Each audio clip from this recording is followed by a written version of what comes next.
박수 올려드리겠습니다. 그리고 오늘은 12월 첫 주일입니다. 12월 달은 오신 예수님, 예수님께서 사실 12월 25일 날 오신지는 역사적으로 잘 모릅니다. 확률이 365분의 1이겠죠.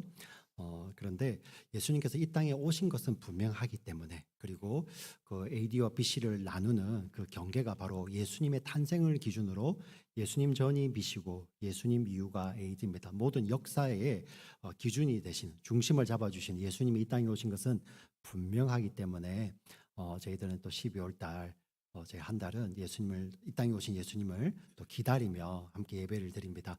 이 시간에 서로를 위해서 이렇게 축복하며 인사했으면 좋겠는데요.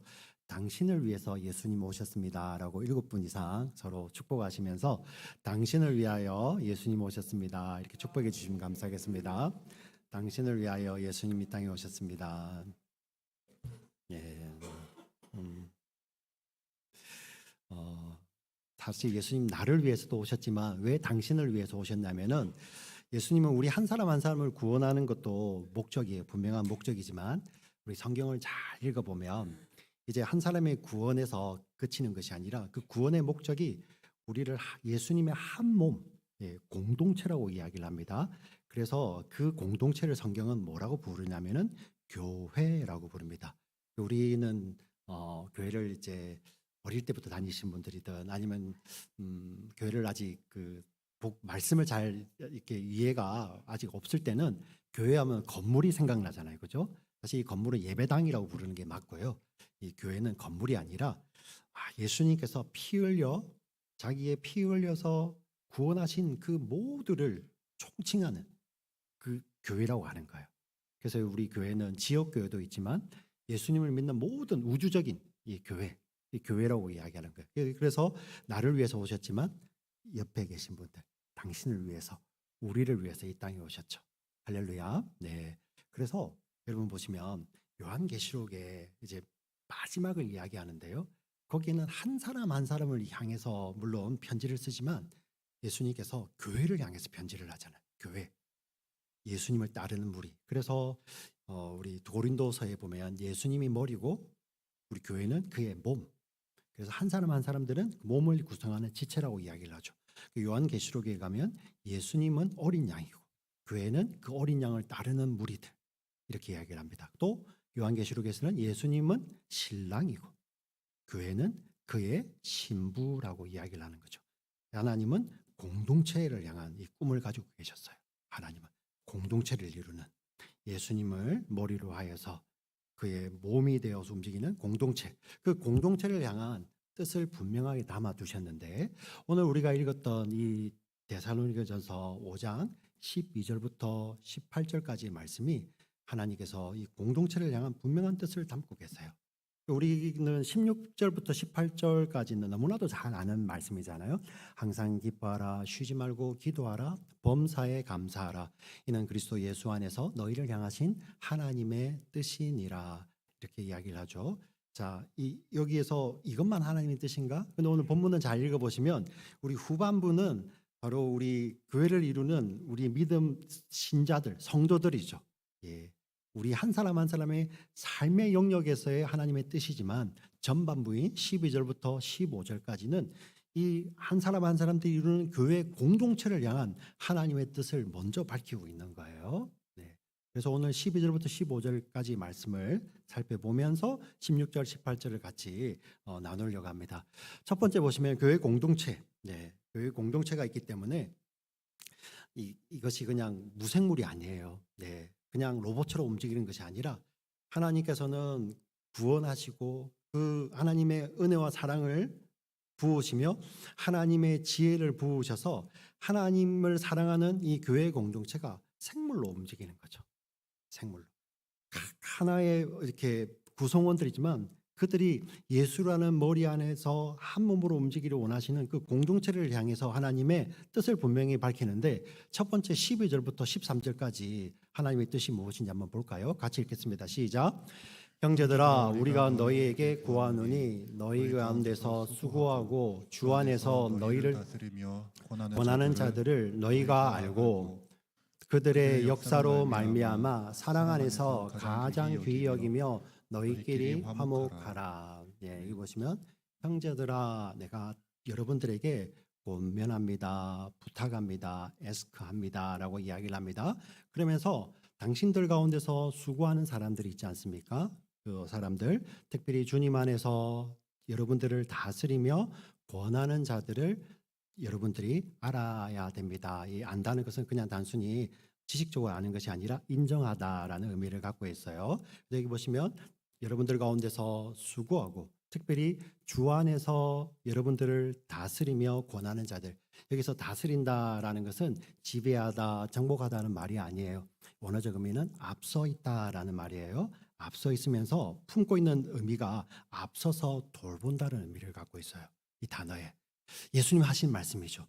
누구든지 너희 가운데서 으뜸이 되고자 하는 자는 뭐 하는 자다? 섬기는 자가 된다. 예, 그 단어예요. 앞서서 돌보는 자들을 알고 그리고 주 안에서 권하는 자들이죠. 어떻게 보면 이 당시에 교회 리더들입니다. 말씀을 전하는 자들이고 교회를 위해서 섬기는 자들이죠. 그 자들을 인정하라는 것이죠. 하나님께서 세우셨기 때문에. 그리고 13절에 보시면 그들의 뭐로 말미암아 행하는 사역으로 말미암아 사랑 안에서 가장 귀히 여기며 너희끼리 화목하라. 그들이 하는 그런 사역으로 말미암아 사랑 안에서 뭐 하라고요? 가장 귀히 여기며 최고로 귀하게 여기고 존귀하게 여기라는 것입니다. 사실 이 말씀을 목회자인 제가 증거할 때 굉장히 부끄럽습니다.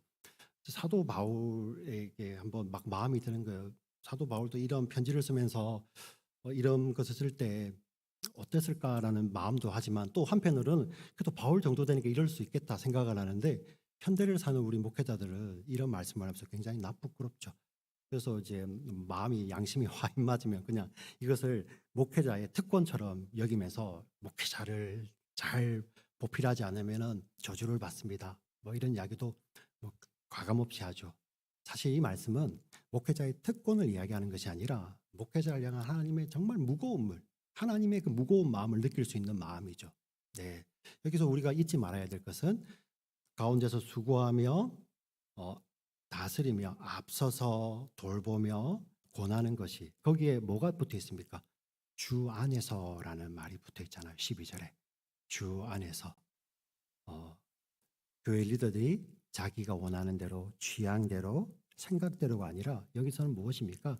주님 안에서 하는 거예요. 주님 안에서 주님께서 주시는 것을 주님께서 공동체를 위해서 사랑하시며 부어주시는 그 모든 것 안에서 앞서서 행하는 자들을 알아주며 인정해주며 하나님께서 세우셨으니까 그들을 사랑 안에서 가장 귀하게 여기라는 것입니다. 그 말씀은 목회자들이 사랑을 독점하라 그 말씀이 절대 아닙니다. 목회자에게 잘하면 복 받고 잘못하면 복을 받지 않는다. 반은 맞고 반은 틀린 거죠. 모두에게 잘해야 됩니다. 모두에게. 예. 모두에게 잘못하면서 목회자들에게만 잘하고 복 받는 것은 그거는 그 목회자가 아니죠. 그건 무당이죠, 무당. 예. 우리가 무속신앙이 막 결합이 되면서 이 말씀을 오해하는데 전혀 그렇지 않습니다. 주님 안에서 목회자는 주님의 뜻을 가지고 다 나누는 것이고요. 예. 그래서 서로 귀히 여길 때 하나님께서 그 가운데서 하나님의 뜻을 흘려보내죠. 사실 여기서 말하는 지금 제가 목회자로 말씀을 드렸지만 이제는 말씀을 붙들고 사회가는 것이 목회자에 한정되지 않거든요. 지금 이 1세기 교회하고 지금 현대 교회는 많이 달라졌습니다. 이 자리에서 찬양을 드리고 성가대로 하나님께 영광을 돌리고 통역으로 그리고 방송반으로 이들의 섬김과 사역이 뭐 때문에 하는 거예요? 노래를 잘해서 내가 노래방 갈 시간에 여기 오는 겁니까? 아니죠. 하나님 때문에 오시는 거잖아요. 그렇죠? 이게 주 안에서 섬기는 자들이에요. 네. 방송반에 계시는 분들 물론 컴퓨터를 조금 더 잘하시겠죠. 근데 그것을 뽐내기 위해서 하는 거 아니잖아요. 그죠? 네. 주님 때문이에요. 통역하시는 분은 물론 영어나 한국어를 우리보다 좀 더 자유롭게 하시니까 하시겠죠. 근데 그 스킬을 뽐내려고 오시는 게 아니잖아요. 네. 오늘 우리 찬양팀이 섰습니다. 주님 안에서 앞서서 돌보는 자들이죠. 왜 그들을 귀하게 그것도 가장 귀하게 여겨야 되는지 이유를 생각해 보면 바꾸어서 생각해 보면 됩니다. 우리가 그것을 귀하게 여기지 않으면 주님 안에서 우리는 찬양 가운데서 우리에게 하나님의 은혜를 풍성히 부어주시려고 예배하시고 지금도 부어주고 계세요. 주님 안에서 부어주고 계십니다. 그런데 그것을 주님 안에서 받는 것이 아니라 내 안에서 받는 사람들이 있어요. 왜 나는 이 찬송가를 좋아하는데 왜 우리 교회는 찬송가를 많이 안 해야지? 그 이유는 여러분 하나님 앞에 질문하면은 나는 네가 찬송가 외에 나를 찬양하는 찬양을 더 하기를 원한다는 그런 마음이겠죠. 나는 빠른 걸 좋아하는데 왜 느린 것만 할까? 응? 나는 이 찬양을 느리게 부르고 싶은데 왜 우리 찬양팀은 빠르게 부를까? 여러분 이런 질문을 할 수 있죠. 그런데 그 찬양팀을 찬양 리더를 통하여서 하나님께서 주 안에서 모든 것을 우리에게 은혜를 부어 주시는데 우리는 그것을 내 안에서 받으려고 해요. 그러니 나는 이거를 느리게 부를 때 좋은데 빠르게 부르니까 은혜가 안 돼. 하나님은 주님 안에서 우리에게 부어 주시는데 나는 내 안에서 그걸 거절해 버리는 거죠.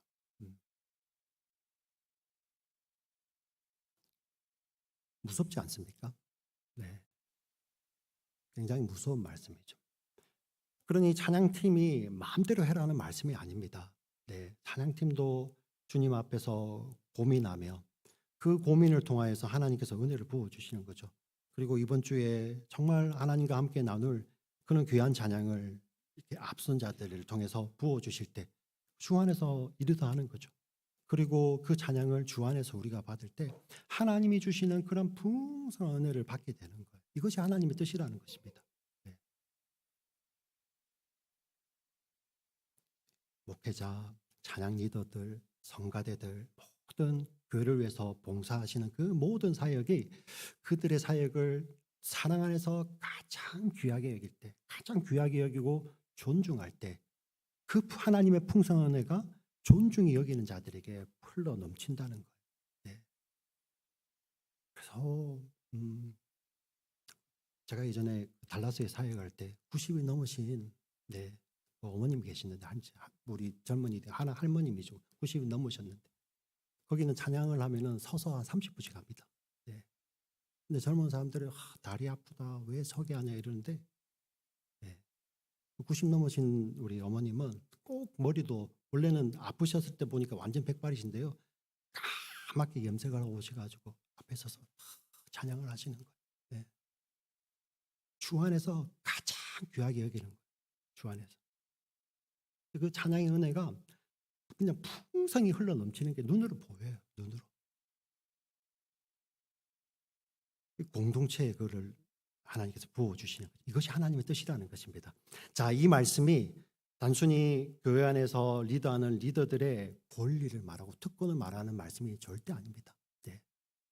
이 말씀을 받은 자는 무겁게 또 우리 각자를 더 사랑 안에서 존귀하게 여기는 거죠. 그리고 또 이 찬양과 함께 하시는 분들도 또 말씀과 함께 하시는 분들도 주님 안에서 존귀하게 여기는 거죠. 그래서 오늘 13절 말씀의 후반에 뭐죠? 서로 화목하라라는 말씀이 붙어 있는 것입니다. 할렐루야. 네, 이 말씀을 기억하시면 좋겠습니다. 그리고 지금 전반부의 말씀은 어떻게 보면은 교회 주 안에서 리더하는 사람이잖아요. 성경이 너무나 놀라운 게 이분들만 이야기하는 것이 아니라 어떻게 보면 또 우리 공동체 가운데서 뒤에서 따라오시는 분들 계시잖아요. 네. 그분들 향한 말씀도 있지 않습니다. 네. 14절 말씀을 읽어볼까요? 14절 같이 읽겠습니다. 또 형제들아 너희를 권면하노니 게으른 자들을 권계하며 마음이 약한 자들을 격려하고 힘이 없는 자들을 붙들어주며 모든 사람에게 오래 참으라. 여기서 나오는 게으른 자들, 마음이 약한 자들, 힘이 없는 자들. 아마 공동체에 그렇게 세상의 관점으로 보면 별 유익이 안 될 거예요. 그러면 뭐 없는 듯이 여겨라. 아니요, 별로 신경 쓰지 말고 그냥 내버려 두라. 이렇게 하면 별로 문제 안 될 거예요. 이렇게 말하지 않죠. 네, 포기하지 말라는 거예요. 오래 참음으로. 특별히 여기 나오는 게으른 자들. 이제 몸이 게으른 사람들도 있겠지만 여기에 나오는 게으름은 좀 무질서한 사람들이에요. 어떤 의미냐면 이 군대 용어입니다. 자, 우리 군대 행진을 한다, 행군을 한다 쭉쭉 생각해 보세요. 열과 오를 한국에서 군대 나오신 분들 열과 오를 맞춰서 쭉쭉쭉 가야 되잖아요, 그죠? 네, 멋있습니다. 이게 지도 지휘자의 뜻이죠. 근데 꼭 거기서 마음이 규모가 없는 자들이 있어요. 왜 뭐 같이 맞춰 가야 돼? 그래서 이제 나는 이쪽으로 가기 싫어. 다들 왼쪽으로 가는데 한 사람은 오른쪽으로 가고, 네. 빨리 가는데 왜 빨리 가야 돼? 나는 피곤한데 늦게 뒤로 쳐지고. 그리고 다들 또 천천히 가는데 뒤에서 막 밀고 옵니다. 이 사람들을 말하는 것을 이 게으른 자들이라는 용어를 쓰고 있어요. 그래서 우리 개역 한글 성경에는 규모 없는 자들이라고 표현하죠. 무질서한 자들. 네. 공동체가 함께 가는데 나는 이거 안 해. 근데 성경이 이야기합니다. 그러면 이거 포기하라 이게 아니라, 네, 성품상 그럴 수 있죠. 번개하라는 겁니다. 번하여 분개하라는 거죠. 포기하지 말라는 것입니다. 마음이 약한 자들이 있습니다. 네. 뭘 좀 해보려고 하는데 그냥 눈치도 많이 보고 마음이 약한 자들. 아유, 뭐 그래. 격려하라는 거죠. 격려. 그리고 힘이 없는 자들도 있습니다. 특별히 믿음이 약한 자들. 이제 막 믿는 사람들이 하고 싶어도 뭘 해야 될지 몰라서 잘 못하시는 분들이 있어요. 그래서 쉽게 놓기 쉽죠. 나 잘 못해요. 저는 그냥. 그리고 이렇게 교회 생활 오래 하신 분들은 그 눈치를 잘 안 보는데요. 이제 막 처음 섬기기 시작하시는 분들은 아무도 안 보는데, 근데 나를 보는 것 같아요. 예, 나를. 저도 우리 교회 온 지 10년이 됐는데요. 네, 저 10년 전에는 정말 우리 성도님들이 저의 일거수일투족을 막 이렇게 쳐다보는 것 같은 느낌이 드는 거예요. 목회자만 그럴까요? 처음 직분을 받고 처음 봉사하시는 분들은 그 작은 말 한마디에도 내가 못해서 이런 거 아닌가 이런 생각이 드는 거예요. 그 공동체 어떻게 하라고요? 아유, 뭐 그래 하면서 포기하라 아니라 붙들어 주라는 거예요. 그것도요, 오래 참음으로. 오래 참음. 오래 참음이 무엇입니까? 절대 포기하지 않죠. 우리 가족들 보면 우리 자녀들 다 다르잖아요. 어떤 아이는 말 잘 듣는 친구들 있고 어떤 아이들은 그냥 지 맘대로예요. 여기 나오면 게으르고 규모 없고. 그런다고 포기합니까? 너는 나의 자식이 될 그게 안 돼. 나는 너를 버리겠어. 이러지 않잖아요. 이 공동체의 오래 참음이 여기 있는 거죠. 부모 마음이. 그 뒤에 기가 막힌 말씀이 따라옵니다. 우리 15절 말씀을 읽어볼까요? 15절 같이 읽겠습니다. 시작. 삼가 누가 누구에든지 악으로 악을 갚지 말게 하고 서로 대하든지 모든 사람을 대하든지 항상 선을 따르라. 자, 이 말씀은요, 사도 바울이 서신마다 등장을 합니다. 악으로 악을 갚지 마라. 모든 사람을 대하여 선을 행하라. 근데 이 맥락에서는 이 말씀이 이 앞에 맥락에 붙어 있는 말씀이죠. 도대체 악을 악으로 갚는다는 말이 뭘까? 우리 앞에 나오는 거하고 연결이 되잖아요. 이런 자들이 있어요. 규모 없는 자들, 자기 마음대로 하려는 사람들이 있습니다. 그 보면서 그러네? 니만 할 줄 아나? 나도 그렇게 하는 거. 그게 뭐죠? 악을 악으로 갚는 거죠. 네. 진짜 힘이 없고 마음이 약해서 놓는 사람들이 있습니다. 우리가 그걸 나쁘다고 할 수 없죠. 기도하는 가운데서 하나님 또 붙들어 주셔서 우리 중보 기도해야 되잖아요. 근데 그걸 바라보면서 한심한 거예요. 당신이 놓아? 나도 놓겠어. 이 말씀입니다. 할 수 있는 것을 하나님께서 주시고 능력도 주셨음에도 불구하고 우리 공동체, 우리 목장에, 우리 부서에 누가 안 하니까 나도 안 해. 이건 선으로 대하는 게 아니죠. 예. 이건 악으로 대하는 거죠.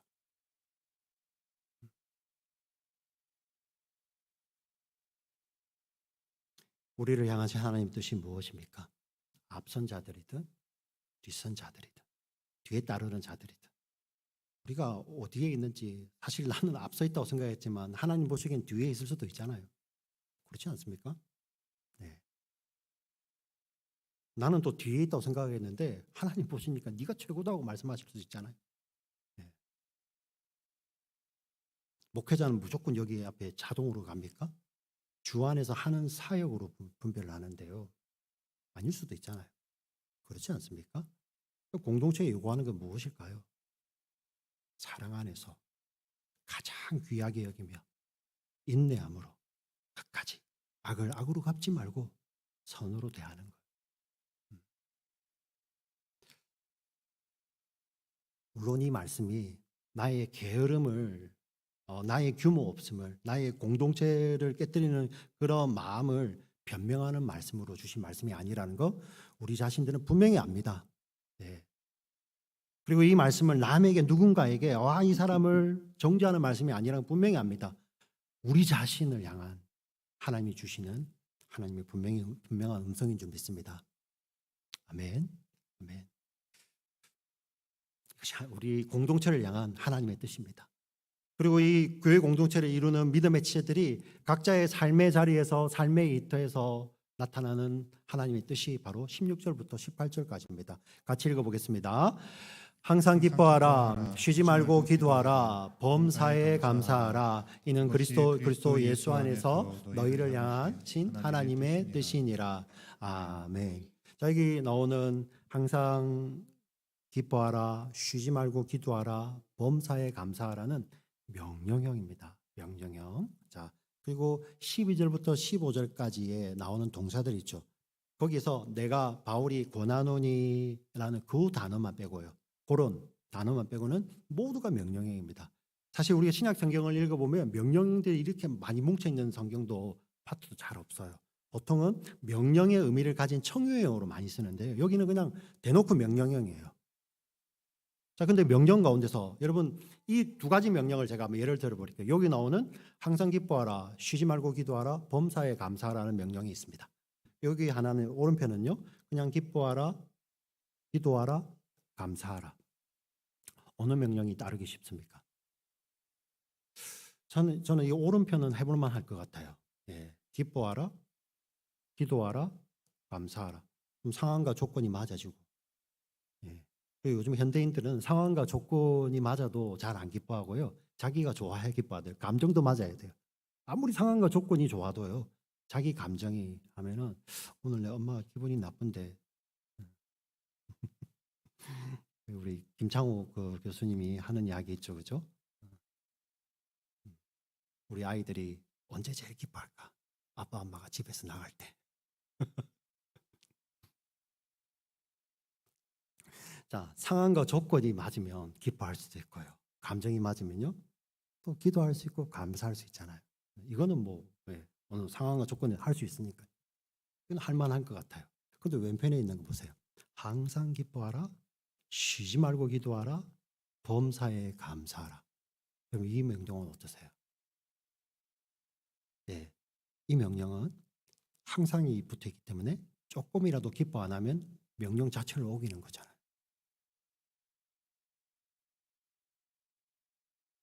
우리 성품이 좋은 아영이는 할 수 있을까? 엄마가 할 수 있다고 이렇게 격려를 해주시는데 아영이는 예외. 아니죠.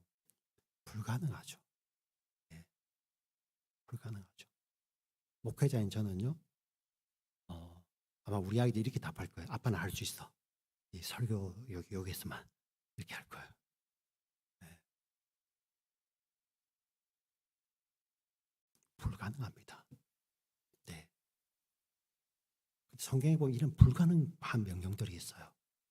이 데살로니가전서 우리 전반부에 나왔잖아요. 하나님이 내가 거룩하니 너희도 거룩하라. 우리 권사님처럼 거룩해라.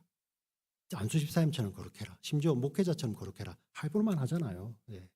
아니면 어떤 분도 이미 능가해 있을 거예요. 근데 하나님처럼 거룩하라. 이거 누가 해요? 못하죠. 근데 왜 하나님이 명령을 주시고 너 못했으니까 준영이 너 이제부터 혼날 거야? 아니라. 왜 제가 준영 형제 이름을 이야기했냐면 제일 잘 듣고 있기 때문에. 네. 김대성 집사님 각오하십시오. 다음.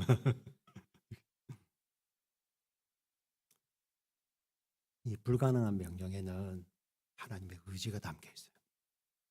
하나님 반드시 이루시겠다는 것. 어떤 의지요?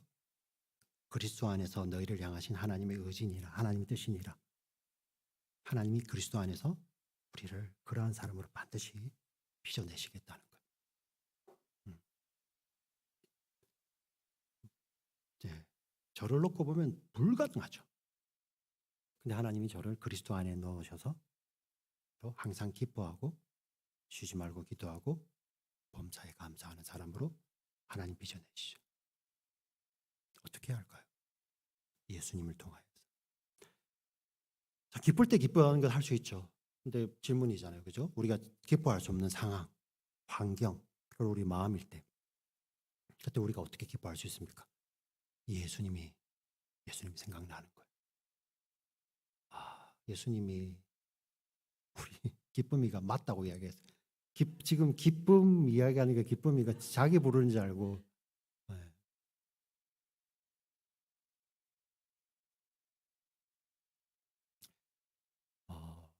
예수님은 기쁨 자체를 목적으로 오신 것이 아니라, 잘 보시면 예수님은 정말 가장 기뻐할 수 없는 순간에, 그리고 환경도 그렇죠. 자기의 그 기분, 예수님 십자가에 달리시기의 전날에 보세요. 마치 할 수만 있으면 지나가게 해달라고. 예수님 기뻐하신 것 같으세요? 가장 정말 그때 보면 자기가 발 씻어주던 제자들에게 버림받잖아요. 예, 막 마음이 무너지겠죠. 근데 우리 신학적으로 보면 하나님께로부터 버려져요. 하나님께로부터. 예. 가장 최악의 상황과 최악의 마음 가운데서 십자가 지시죠. 근데 우리 성경에 보면 예수님 그거를 기쁨으로 여겼다고. 왜 그러셨을까? 지금 이 자리에 계신 한 사람 한 사람을 구원하는 게 그렇게 기쁘셨어요. 나를 구원하시는 그것이 기쁨이었고 그것이 하나님의 뜻이었기 때문에 예수님 그것을 그렇게 기뻐하셨어요. 그래서 그 절망적인 상황 가운데 예수님 때문에 그냥 웃는다는 것이 아니라 예수님 때문에 천국의 소망이 회복되고 기뻐할 수 있죠. 그런 상황 가운데서도 우리는 등급을 나누는 상황인데 범사, 모든 상황 가운데서도 감사할 수 있죠. 기뻐하고 감사하는 건데 우리 기도가 회복되죠. 그때 어떻게 될까요? 이 감사가 어떤 매직키, 그래 했는데 감사해 이렇게 해서 되는 게 아니라 우리 예수님 때문에 감사가 회복되면 그 감사는 우리의 믿음을 지켜요. 믿음을 지키면서 그냥 그 감사를 통해서 우리의 시선이 하나님을 향하게 되죠. 하나님 감사합니다.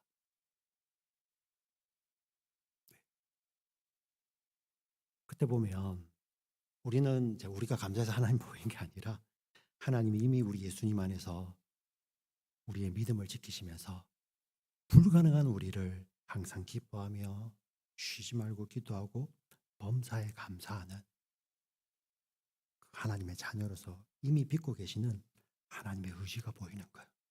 예. 그 구약 이사야에는 이걸 만군의 여호와의 열심이라고 표현합니다. 하나님 살아계신 게 어디 있습니까? 이렇게 세상 사람이 질문할 겁니다. 하나님이 이렇게 어려운 일들이 많이 벌어지고 우리 하나님 왜 침묵하십니까? 어디 계십니까? 그 증거가 여기 있습니다. 네. 옆에 우리가 주로 척부했던 당신을 위해 예수님 오셨습니다라는 이 공동체 교회를 바라보면서 오늘날 교회가 많이 어렵습니다. 옛날처럼 핍박이 많아서 어려운 건 아닌 것 같아요. 어려운 이유가 보니까 자꾸만 교회가 주님 밖으로 나가요. 네. 주님 밖으로 나가서 자기의 정치를 끌어들이고 자기의 믿는 바를 주님 밖에서 있는 자기의 소신을 끌어들이고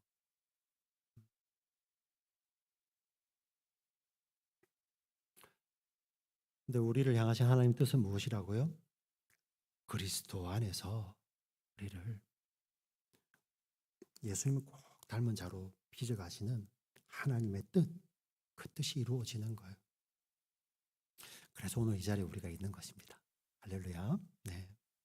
그래서 우리가 정말 괴롭죠. 우리 믿음의 사람들도 육신의 고통을 당하면 아픕니다. 예, 암투병 하시는 분들 주변에 보면 기도하면서도 미안해요. 미안합니다. 그 정도로 고통스러워. 근데 거기 가서 기뻐하십시오. 우리가 할 수 있겠어요? 성경은 뭘 이야기할까요? 그 상황에서도 하나님 절대 포기하지 아니하시고 그리스도 안에서 그를 붙들고 있기 때문에 그 눈이 열리면 하늘의 소망이 그를 꼭 붙잡고 감사하며 기도하는 가운데 그 시선을 하나님께 드린 그 하나님이 지금도 그리스도 안에서 우리를 빚고 계시는 그 하나님 보이는 거죠. 네. 세상은 그 하나님 필요한 좀 있습니다.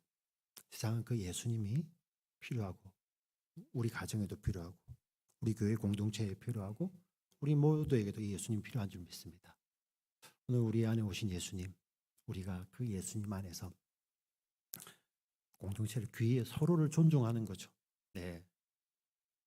앞에 계시든 뒤에 계시든 가운데 계시든 서로를 나보다 더 낮게 여기고 귀히 여기며 존중하며 사랑 안에서 가장 귀하게 여기며 근데 이 공동체가 바로 이 공동체를 통해 하나님께서 당신의 뜻을 나타냅니다. 그리스도 안에 있는 이 믿음의 공동체를 통하여서 정말 참된 기쁨이 무엇인지 참된 기도가 무엇인지 참된 감사가 무엇인지를 우리 하나님의 세상 가운데 보여주시기를 원하시죠. 오늘 우리를 그 자리에 부르셨습니다. 네. 오늘 이 말씀을 들으시는 분들, 특별히 우리 유튜브로 예배 드리시는 분 가운데서 정말 제가 참 지난 수요일 기뻤는데요. 우리 수요일 날 현수가 우리 유튜브 예배에 들어왔어요. 너무 좋았어요. 너무 감사하고.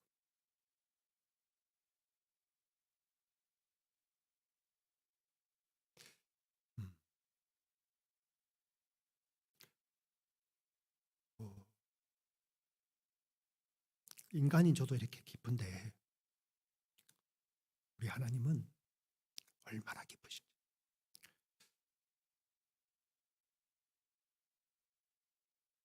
그 하나님 뜻을 알기 때문에 참 우리가 말로 설명할 수 없는 그런 어려운 가운데서도 주님 때문에 하늘 소망 가지고 기뻐할 수 있고 감사할 수 있고 그 자리에서 우리의 시선을 하나님께로 고정하며 기도할 수 있는 우리 믿음의 지체들 한 분 한 분 되시기를 주의 이름으로 부탁을 드리고 축원드립니다. 아멘. 살아계신 아버지 하나님 참으로 감사합니다.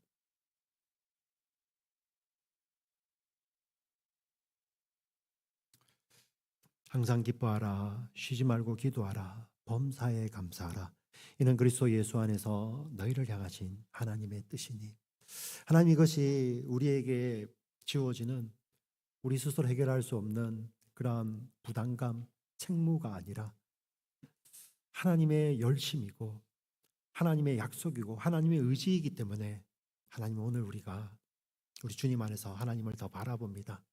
하나님 바라보며 어떤 상황 가운데서도 기뻐할 수 있고 하늘 소망 가지고 기뻐하며 감사하며 하나님께 기도하는 그러한 믿음의 자녀로 우리를 삼으시기 위해서 이 땅에 예수님을 보내주시고 그 모든 사람으로부터 외면당하고 심지어 하나님으로부터 끊어지는 저주를 받는 그 자리에서도 자기의 생명을 드리는 것이 하나님의 뜻을 이루는 것이고 자신의 생명을 드리는 것이 이 자리에 계신 한 사람 한 사람을 구원하는 유일한 길이기 때문에 그것을 기쁨으로 삼으셨던 예수님 때문에 우리의 모든 상황 가운데서 범사 가운데서 우리의 그 감정의 그 상태 기복에 상관없이 예수님 생각하며 기뻐하며 감사하며 기도할 수 있는 우리가 되게 하여 주시고 하나님이 오늘의 삶은 가운데서 그런 열매가 내 속에 적다 할지라도 우리가 절대 포기할 수 없는 것은 하나님 절대 포기하지 아니하시고 만군의 여호와의 열심으로